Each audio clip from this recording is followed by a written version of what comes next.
Good evening, ladies and gentlemen. Welcome to Triple N Media. I am Dr. NIK NIKAM. Welcome to Triple N Talk Show. This is COVID-19 Pandemic World News. In this presentation, we are going to be focusing on students, colleges, universities, parents, and faculty, and how they are going to be different in this COVID pandemic that is going all across the country. As you know, in the last couple of weeks, these numbers have been skyrocketing, not only here in Texas, but in more than 50 states, which serves as a very great challenge for the universities as to how to plan their fall semester. First, we're going to look at some of the data from the coronavirus itself. This is the world statistics. 9.5 million people have so far been infected with the coronavirus, accounting for almost 500,000 deaths and more than 5 million having recovered. I want to bring these numbers into context so that it tells us as how significant this problem is. Here, almost 150 new cases of coronavirus virus infection have been detected each day in the last several days all across the world. And the good news is the death rates were going down across the globe, but it looks like they stabilized for several weeks and it may be on a slight uptick. We are talking about global death rates, which are in the range of like 5,000 to 7,000 per day. Now, let's look at the United States data here, where we see 2.4 million people who have been tested positive for the coronavirus with a mortality of 124,000, which is significantly a small number compared to the number of people who have tested positive for the coronavirus, and about 1 million people have recovered. And the more distressing sign is the graph that we see of the daily new cases here in the United States. If you look at the graph, it was steadily coming down, and somewhere like in the middle of June, it started to go up. When you look at individual states like Texas, Florida, Arizona, or California, these numbers have almost doubled compared to what they were in the month of May or towards the end of April.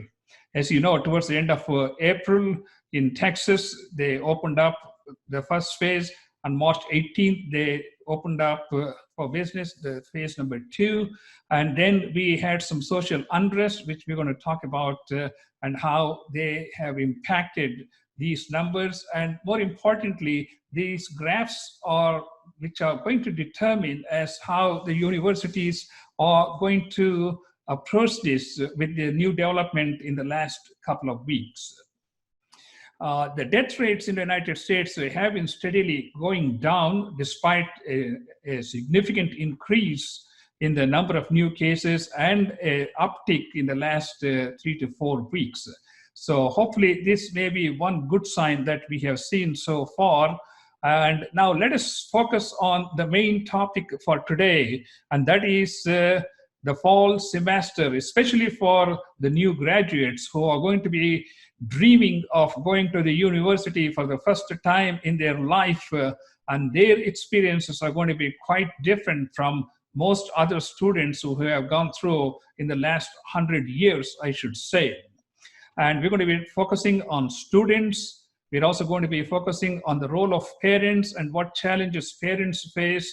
We're going to focus on universities, which have a huge challenge in terms of balancing so many different aspects related to the university activities in terms of providing like an on-campus experience with all the limitations they have to deal with in terms of coronavirus pandemic. We're also going to talk about the challenges faced by faculty members, and since we are in Texas, we can talk about, anyway, UT Austin, which has like 50,000 students. If you realize most of the upticks we saw in the last 3 to 4 weeks was related to the crowding. It was related to people not following the strict self-mitigation guidelines. It was thought to be related to the strike, the riots, the rallies, and opening up of the beaches, nightclubs, and all these things. And if we think those are the things which which have been driving these numbers in 50% of the states, now think about UT, which is going to be attracting more than 50,000 students in fall. That is approximately 6 to 8 weeks from now, coming from all over the country, and perhaps some of them from international sites.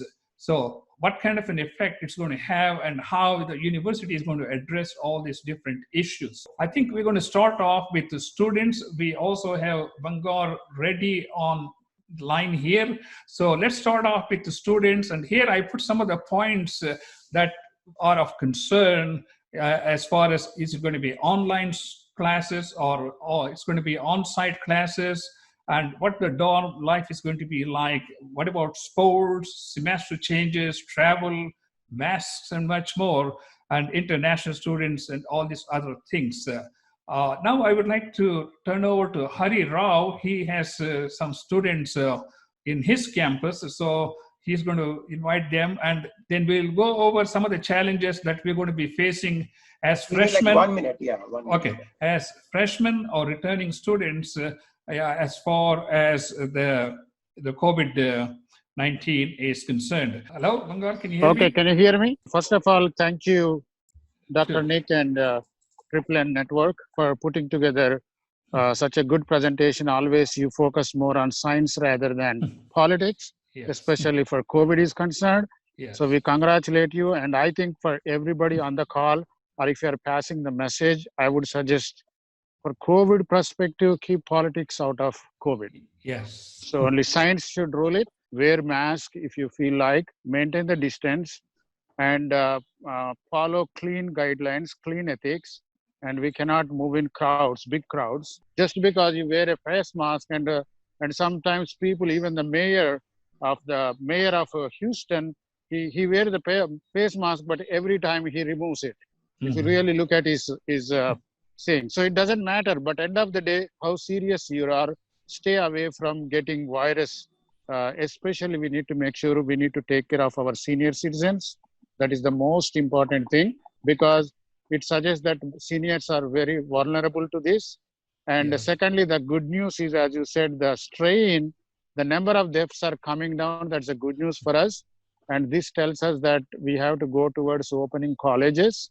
And again, we do have another month or so, July and August. So 6 weeks, things can change a lot. And we see the trend, how the death rate is going. And also, I think, Dr. Nick, we need to focus on death rate by age group. And if it is not even, if the statistics for the youth are not even equivalent to a people who are dying with a sneeze or cold and flu, so we need to compare that with other death rates, right? That's a very good and point. For me, Yeah. and so the death rate among the age groups really tells us how to open, and so that we can, again, of course, the faculty will follow their own rules, number of students in each room, staggered Yes.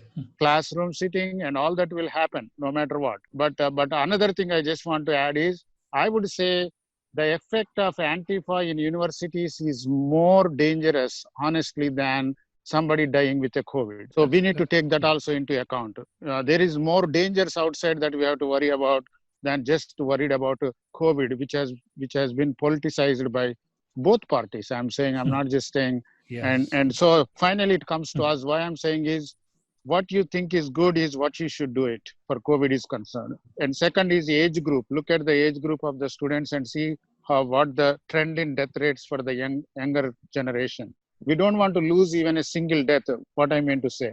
But at the same time, you don't want to discomfort the entire students in all the universities, assuming that it is going to really give a problem to every student, because their career is important and they have to complete their degree. And some of them have to attend labs. They cannot just remotely do it, and they cannot postpone. And unless, without knowing the facts, and if you don't believe in science, but just go by the rhetoric of politicians, that's not good for us. So with that, I give it back to you, Dr. Nick. Okay, I mean those are great points. I think we have to look at the students' future. We let people gather in beaches, nightclubs, and all these areas, and there were huge protests, and all these things were totally uncontrolled. Whereas in a college environment, a lot of these things are going to be in a much controlled And another environment. thing happening, Dr. Nick, I just want to add one more. When we leave people unemployed to be paid, and when you leave the students to do online courses, Yes, they are just wasting their time and participating in this violent protests. And absolutely. therefore, we need to give them responsibility to go back and study. Agree So we with need to you. compare those two. Yes. Yes, Hari, you.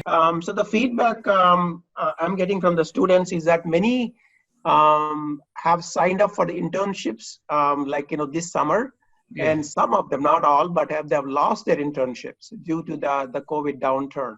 Mhm. So I mean, because they just can't go to these companies, and companies saying, hey, if the intern can't come in and work, and if they're remote, we don't know what the work is doing. So many of them have lost a semester, basically, like an opportunity to work Yeah. during the downturn. So that's one of the sad part. Two is, again, as Mangar already said, we don't want to lose any lives. And I see some of the stories like 20s and 30s. Of course, we don't want to differentiate between obese people, non-obese people, sick people, but there are younger people who are sick or who are obese, who are diabetic, who have certain like muscular dystrophy, certain ailments. So they previously they could just fine, they could just go to college, but now they need to think about, hey, should I go to college or should I take it online, right? There are a lot of young people. Doesn't mean that they're healthy people. There are a lot of young people who could be sick people. Yes. They could be diabetes, they could have heart problems, they could have many different types of ailments. So I don't know how they're going to deal with socializing with healthy adults who are just fine, but they need to be in the same class. I think you make a lot of interesting points. I had an opportunity to review 25 top colleges in the country, which was on CNBC website, and they talked about all the different things these various universities are doing to address all these issues we are talking about. Like some of them are talking about, having half the group online while the other group is in a classroom, and they're talking about even the dorms not being over flooded with the students like it usually is, because generally you have like 3 or 4 students for each room, and if one of them gets COVID, forbid it, what are you going to do with the other 3 students? I mean, these are real challenges, and that's why we have to be pretty careful. And when it comes to sports, because the universities depend so much on sports and sports promotion, games, revenues, that's going to be a big hit for them. And so how are they going to arrange for students to take part in group events or group activities when they can't be in a group? They can't be doing a virtual group events. Like Bangar said, some things you just have to do in person. And they're also talking about, like cutting down the semester, like by Thanksgiving, they're planning on ending the semester and do the rest of the stuff online. And majority of the universities are moving on to doing the exams online. So the students don't even need to be in town or in the dorms. A few other things, as far as travel becomes a challenge, especially if you have to take air travel. Then you have to go through so many hoops to get on the plane, and so it's going to take a lot of energy, effort, and finances as far as travel is concerned, going back and forth from the university to the schools. And of course, masks are going to be pretty much standard in most of the universities, whether people like it or not. Yeah, it's very tough to enforce masks, even on older people. Imagine younger people who are 19, they just don't want to wear a mask. That's a challenge. Tell to these kids, and they just don't, they just don't see a need, or they just hate it. But when you're in a university environment, I think the culture is a little bit different in the sense everybody is aiming for one particular vision. If the administration and the teachers are all able to inspire them, I think at least when they are in a group or if they are interacting with somebody in close proximity, they should be wearing the mask. The way I look at it is the mask is something you are not wearing for somebody else. Wearing a mask is a life or a death situation. So we have to decide, do we want to live or do we want to take a chance and get COVID and end up in the ICU? It's not a government decision. It's not a university decision. Do I want to be safe in a new environment? That means, I'm willing to put on the mask because I don't want to die. I mean, that's the way I look at it. And that's the way I tell everybody else as a doctor. That's what I suggest. And when it comes to international students, it's going to be a real challenge because some of the countries may not even have flights coming here. There may be a lot of restrictions from the political point as far as foreign students coming. And depending upon how this second wave is going to do, a lot more countries may be not having any flights. In fact, Europe is talking about restricting US flights to EU countries. I just read that this evening. And also, Dr. Nick, one of the concern is that when these kids go out to college, when they come back, should we quarantine them? Should we allow them to interact with us? That's a good point. I think, Hari, you made a very good point, but I heard from some reliable sources that it is going to be a combo in the sense they are not going to force you to attend the college in person. I'm sure there are online options also available, and the secondary, they are also going to make sure that there are no public gatherings, and if so, they strictly follow wearing the face masks. And I'm sure universities enforcement is much different from how do you enforce in the entire city. And there the chancellor will make sure that the president or the chancellor will make sure that all the CDC guidelines are strictly followed. And in the labs also, I think they maintain the safe distance. And I think they close once they come inside, the dorms are inside the facility. It is again like a family, right? Once the families are together, they need to follow all the guidelines. So again, we cannot, what if we cannot do it in the fall, it is the same thing in the next spring. And if it is not this virus, there will be something else. So we need to learn how to live. But I think what worked so far is, clean your hands and wear face mask when you are going in the public and maintain safe distance. And more importantly, avoid if it is not required. Yes. Avoid if it is not required. That means go to the class, attend the class, come back and practice. Go to the lab, do the lab and come back. If you don't do it, that is personal responsibility. We are not going to influence everybody. And we can dictate everybody. Ramesh, do you have any comments or questions? No, not specific comments, but I think it will be hard on parents and students too, to not to go or to go to campus. It's not a choice that everybody has. They have. Yeah. But again, how safe is it and how much it's going to spread and how quickly, abruptly they'll stop it? There are a lot of questions. Having a freshman going into college, these are the questions on my mind. But I don't think we have answers at this point. If you guys have some idea, I would like to hear. I think so. You're absolutely right. And that's one of the reasons we started this webinar so that we can share some of the things that have been put forward by the universities in terms of dealing with these COVID situations, because they have done a lot of homework. And as I said, I reviewed 25 university guidelines, and they have taken every step to make sure there's no overcrowding of the students. And they are looking at different ways to deal with these sports, events, and activities which need close proximity of the students. They are concerned about the students' safety, because if half a dozen students test positive, then they have to shut down the whole university. That's not the best option for the universities, which have like 30, 40,000 students. So they have to become a leader in terms of making sure the safety and the health of the students is number one priority, and educational experience becomes the second priority. Okay, let's move on to the next topic, and that is the parents. And while I was doing the research, I also found out the tuition ranged from $9,500 from Washington State all the way up to $39,000 per year. I mean, you're just talking, that is just a tuition. That's not counting your boarding, lodging, travel, books, and all the other extracurricular activities, clothes, and all this. So that's why I put on this little dollar bill here. And if you haven't noticed, it is a $10,000 bill. That means you're probably going to need 4 or 5 of those for each kid in the family per year just to get through semesters.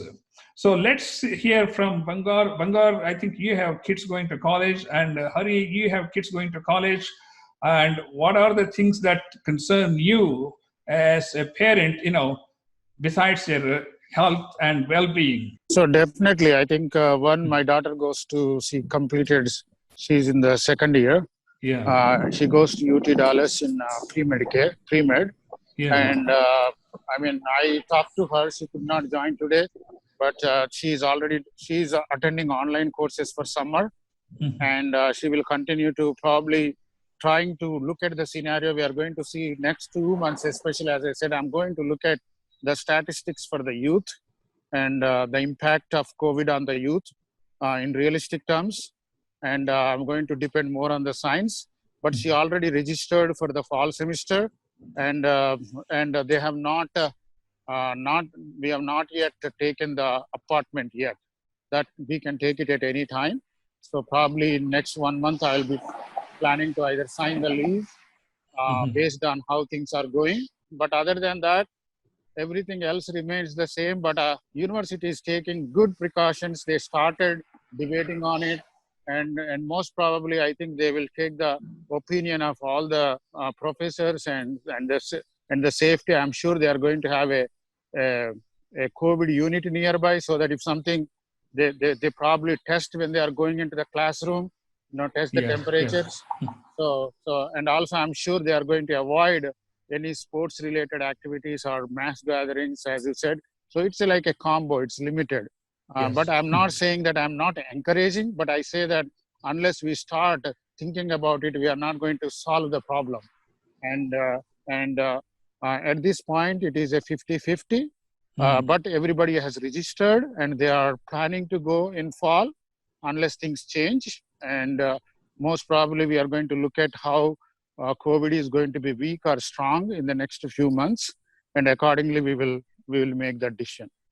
Absolutely right. Because of these new changes in the last couple of weeks, where more than 50% of the states have just shown a skyrocketing of numbers of new cases, percentage of new cases turning out positive, younger people getting into the hospital and in the intensive care units, it has become a real challenge for the universities to decide how they want to proceed for the fall semester. A lot of things are going to be dependent on what's going to transpire in the next 4 weeks. That's why a lot of students may not be even getting full information until the middle of July or towards the end of July, as what the curriculum is going to look like during the fall semester. So is your daughter going to be in on-site classes, as far as you know? She is planning to go. Accordingly, we paid the tuition fee. Yeah. But as I said, we did not sign for the lease yet. We're supposed to take a lease starting this summer, but we didn't do that. Yeah. That's the one decision. But meanwhile, we are all looking at the data, as you said, the scientific data. Yes.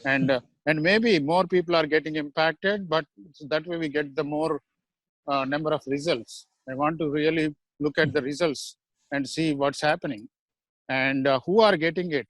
For example, we want to trace and see what caused the spike. See, Yes. Everybody is easily counting the numbers, but nobody is giving what caused it. Is it the protests on the streets, or is it gatherings in the restaurants, or it is the negligence that nothing is happening?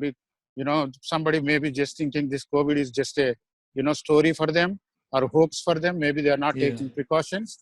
So if they are in that mentality, no matter what you do, you're not going to cut it down. It is the change in ourselves that needs to happen. Absolutely. I think it's a combination of factors, because I've been following COVID very closely from all different angles. The early removal of the restrictions may have played certain role, but not necessarily in every state, because even states who still had restrictions, they are still showing increasing numbers. And there are states where they had strikes, they are not showing any increasing numbers, like Minnesota and other places. The main thing is like in Texas and Florida, people became more relaxed, I should say, as far as the self-mitigation guidelines are concerned. And of course, opening up of bars, nightclubs, and beaches certainly had something to add, because at the Houston Medical Center, I heard that people who are between ages 20 and 40 are being admitted, and some of them are ending in the intensive care units. That's an indication these people have been exposed to a point where they have gotten sick to be admitted to the hospital. So that's an important parameter to follow in the following 3 to 4 weeks to see how these numbers are going to change. Exactly, Dr. Nick. It is more about the education, and no matter what, whether they go to colleges online, online, and if you leave the kids alone, they are going.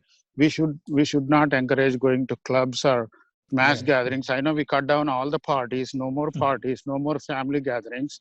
But in fact, some people are using this time to make family gatherings, and they are doing it. Probably they are so reluctant, they are shaking hands, and some of them are so reluctant, they are not washing hands. Some of them are so reluctant, they are not wearing face masks.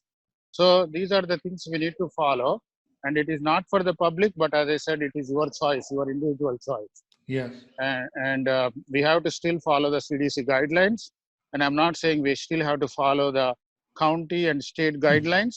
Yes. But what worked so far is maintaining the distance, washing hands, and wearing face masks when you think somebody else is, no matter what, protect yourself from, basically going near to the, so that you don't want the germs to be coming on you. Absolutely. Hari, you have any more to add as far as the parents? I mean, you have kids in college, and what kind of things concern you? Yeah, he's in the third year right now, but the communication has been good. UT, they've been sending constant emails on their strategy as to, to start or, not to start. Also heard, I mean, initially we thought everything is going to be online, just like, this semester. But a lot of kids said that if it is online, they would skip a semester. That means less revenue for the university. So the university was afraid that if everything is going to be online, that they're going to lose maybe at least 50% of the students. That means they're going to lose the revenue. So they might as well bring it in. There's a lot of financial considerations on the university part. Would have been prudent to do everything online. But again, the cost factor, the students thought that, there is no real face-to-face interaction. They weren't learning much. They didn't pay for the online, $13,000 or $39,000 just to attend an online class, which they could get it like, a few $100s. Absolutely, yes. Ramesh, you have any questions? No, Dr. Nick, I'm good. Okay, good. Let's move on to the next topic, which is the faculty members.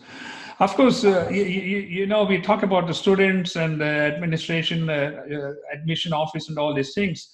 The faculty members are facing a lot more challenges than most other people, because on one hand, they have to make sure they meet the promises of the universities. Like Hari, you just said, if the students are not having on-campus classes, they're not going to sign up. So the owner, the responsibility falls on the faculty members to provide the experience the students are expecting from the university. That's why I think it becomes a challenge for the faculty members, because now they not only have to teach online, but they also have to become experts in terms of technology, so that they can turn these physical classrooms, as you see in the picture behind here, this laptop, and turn into a digital classroom. And they have to learn technical dexterity, which it's not very easy to handle. Even I'm having problem here trying to mute and unmute the microphones because it doesn't listen to my mouse. And imagine if you have 60 or 100 students in a classroom, and you're trying to run a classroom using a laptop sitting at your home. that's not going to be fun. And they have to learn all the technical details as how, if a student has a problem getting online or what they need to do, plus also knowing all these buttons they are supposed to be using to make sure that the class runs smoothly as it's supposed to be. In addition to that, not only have they have to rearrange their whole 16 classes, some of them into like on-site, some of them like online, some of them like just homework. And of course, we talked about everyone most likely end up doing their tests online.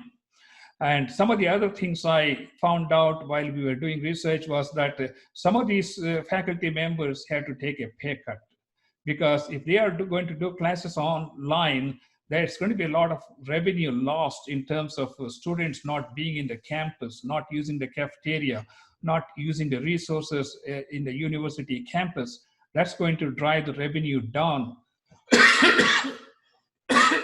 Excuse me. And in fact, some of them may even have to, to forego some of the retirement benefits. So these are some of the things the university, the admissions office, and the administrators are talking about to meet the financial requirements, to meet the CDC guidelines, and also give an on-site experience for the students. So it's a big challenge. Rangar, you have anything to talk about faculty members? Any one of you? Yes, Nick. Basically, faculty means whether it is a elementary school teacher who just going through a different teaching experience, high school, and coming back to the faculty in the universities. There used to be, fortunately, in the last 5 to 10 years, the teaching has changed significantly. Mostly, the tests are online only. Yes. So at least I would say 50% that helped. And it's a very, very challenging for the faculty members. As you said, they have to take the pay cut. And as you said, teaching online is extremely tedious. Yes. And more importantly, it's not going to give, as Hari mentioned, 100% teaching experience or learning experience. And some of the students have gone to these elite universities to get an exposure to the greatest. Sometimes it is the personal experience that matters more than just the classroom teaching. And I think. But anything we are assuming that it is going to be for a limited period of time, maybe for one semester. And as you said, there are some faculty or some classes that doesn't need physical presence, like political science. Yes. Or history class. There are some like chemistry, or some of them, like especially those freshers who are going, I know they want to meet their new teammates in the university. I definitely understand that. But mostly maths, physics, and chemistry, first year is mostly about learning the fundamentals. Yes. And again, the faculty has to make a decision what percentage of the people can stay online, and also have to make a decision on must to have lab. And even they can come up with a strategy where they can assign, as you said, 1 month time where they can come and attend the lab portion. And there are many ways, and I think universities are looking at it. But answer to your question, it is very, very challenging for the professors working with difficult situations. And of course, remember, actually, they are the ones going to be the more impacted for COVID because their age more than students. And imagine if the professor gets sick, and that is more challenging. I was going to come to that, especially professors who are over 65 or 70. That's more should challenging. Seriously consider online classes, and that's going to be much more challenging for them to learn a whole new technology at their age, where they are mostly accustomed to sharing their life stories or sharing their experience, much more than getting technically involved with how to run an online class. Yeah, and for that, I would say the faculty health is very important. Their safety is important, and especially they are in the close to retirement, and they're expecting to have a great retirement. And imagine they had to go through this situation if they get sick. It's very challenging for them. That's why I think it has to be a combo between online versus classroom, subject to the necessity. Yes. And regarding quality of education, we have to compromise for some time. When we have to decide between life and death, sometimes we have to compromise on our comfort for the life. You're right. Like sometimes professors have like 200, 300 students in a class. I don't know if you can imagine that scenario in the fall semester. That brings us to the next topic, which is the universities. Actually, universities have the biggest challenge as far as giving on-site educational experience to the old and new graduates coming into the university. I mean, there are so many things they have to take into account. It's mind-boggling. For example, they have to redesign the classes just like the restaurants and businesses so that there is some space between students, and they have to rethink the entire aspects of activities as how you're going to do group activities or sports. And they have to figure out how much is going to be online and who is going to be online, who is going to be on site, and who is going to be doing a combination of these things. The next thing is the dorm life. As I said, there may be 4 students in a room, and if one of them gets sick, how do you handle this? So they have to become healthcare advocates in terms of corona testing, quarantine, and contact tracing. So this university is like a city itself. It's just like Sugarland. It's like a city. UT Austin campus is as big as a city, and they have 50,000 students. So they become the healthcare advocates and administrators and politicians, everything. In fact, one of the interesting things that I found out was that some of these universities, even under these adverse conditions, have come up with new innovative ideas of teaming up with high-tech companies like Apple, Google, Amazon to come up with the education and work-related programs where they can directly interact with the people from these mega tech companies, so that when they are doing some of these classes, they are prepared for the future generation experts in that particular field. And again, one of the things they find is retraining their faculty members. As I said, everybody needs to learn online classes, and they have to learn the technology, and they can't use their 10-year-old laptop to do the work and expect things to go right. They may not. And finally, most universities are going to lose millions and millions of dollars because they can't have the number of students in the campus, which is their source of revenue in many different respects. Because when the students are there, it's like a city, they're going to be using the facility, they're going to be using the resources, they're going to be using the cafeteria, and all of these create a significant drop in revenue. So these are some of the things I found out when it relates to the universities, and maybe you all can share some points as to what you see are the challenges for the universities and how they're going to cope with them. Yeah, so Dr. Nick, on this, I need to bring one important point. Yes. So if you look at last 5 years, what happened was, even in the universities or in corporate sectors, they moved from isolated offices to a more open seating. Mm-hmm. And they introduced something called Agile or Scrum, where you do Scrum meetings every day. And one side we have online, which is good for us, work from home, for some of them, but not everybody has.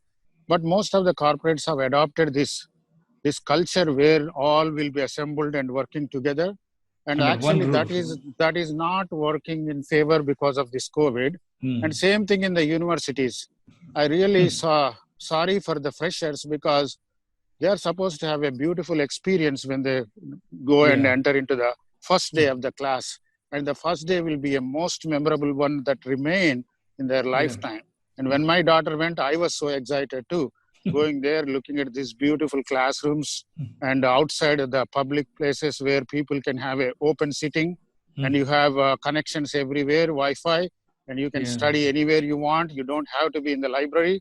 You can sit somewhere under the tree and start reading and practice and go to the library whenever you want, or go to any place that you wanted to study, right? So that is going to change, and that's not what our freshers are going to experience. And that's really, I think that's something that they are going to miss, but probably we catch up maybe in the next semester or semester after. But that is one downside. And another thing is, as I said again, scalability. It is going to be much smaller compared to what actually the potential of any university. And on top of that, these exams also, you cannot exactly measure how they are doing it, because online means you're not really testing them 100%, but we have to just give the credit and make sure that they are doing in the right way. So you cannot just test online and give the degree. So we have plenty of online degrees if you want to do like that. Yeah. Yeah, in fact, a lot of classes have moved on to online open book tests. So some of them have moved to open book, so you can look at the book and answer. And if you fail even with the open book, that means, that you really haven't studied very much. So I think these are some of the highlights of challenges for the universities. This is just like a tip of the iceberg. Then they have to deal with the CDC guidelines. They have to deal with the state guidelines. They have to deal with the academic guidelines. Plus, they can't just shorten the classes just because they want to, because they have to maintain certain number of credit hours for each class. And we also have one more person. Who is this on iPhone R? Hello? Hello? Can you hear me? I can hear you. Can you hear me? Oh, okay. Yeah, go ahead. Let's hear from you. What are your thoughts? You're talking about colleges, students, parents, faculty members, and in this COVID era. Dr. Nikam, I'm here to listen to you. I really don't have an opinion at this time. Well, you can share whatever thoughts you have, but we are delighted you could join us. I mean, like other speakers said, I have my son sophomore in college, and he's back here, and he's anxious how his labs will be taken care of. So there's a lot of anxiety in terms of how things will move forward. I mean, just like any other parents. I have a high school kid. She's not sure, how things will go, considering second half of the freshman year was pretty crazy, right? With so all the teenagers, I mean, they're very vulnerable to these anxieties, and so we as a parent, our work, it becomes harder for us to guide them, not knowing, we also don't know how things will play out. I think you're absolutely right. That's one of the reasons we did this webinar, did a lot of research, and this is going to be videotaped and put on YouTube, so you can encourage your students, teenagers, and also their friends to watch this, because we are looking at this from several different angles, from the students, from the parents, from the faculty members, and from the university. So we have a better understanding of how much the universities have been doing behind the scenes to make this an on-site experience for the students, especially the new graduates who are coming from high school, and they want to see their first day at the university, and it is not sure if it's going to happen or not. That's a lot of anxiety as such. Well, I know a couple of kids who are going to UT Austin, and their orientation has already started online. I guess they were given an option. I see. So they're already onboarding is happening. I see. It's all online. So I don't know. I have a mixed feeling. I mean, considering how the situation is it safe to go in a big group? Perhaps not. But again, the kids are missing the festivities and the joy of meeting together, and as far as the onboarding is concerned. Yeah, this is a once-in-a-lifetime experience, especially if you're a fresh graduate attending the university for the first time. Yeah. See, that's why universities are trying their best to get the fresh graduates to the on-site, at least for the first semester, so that they can meet them personally, greet them, get to know them, and introduce them to the university campus. They are trying their best. The way things are going with this COVID, I think none of them are able to make a decision at this time, so they may wait for several weeks before they can certainly say that, yes, we're going to have an on-site classes for the first semester. And all colleges are not same, by the way. Yes. UT Austin has a different yardstick, and A&M and UT Dallas, they are playing with some of the other yardsticks. I guess there's a lot of confusion as far as the authorities are concerned, also state, county, city. Yeah. I mean, it's not working in cohesion. I mean, everybody has different agendas, and that there are different guidelines provided, what's mandatory, what is not. So a lot of confusion out there from the regulation also. Absolutely. Just like states, they are all independent entities, and they want to follow their heart and mind and see what is best for their university, what is best for their students and faculty. So it's going to be quite different, as you said, from Dallas to Austin to Houston, even though they all belong to the same UT system. Right.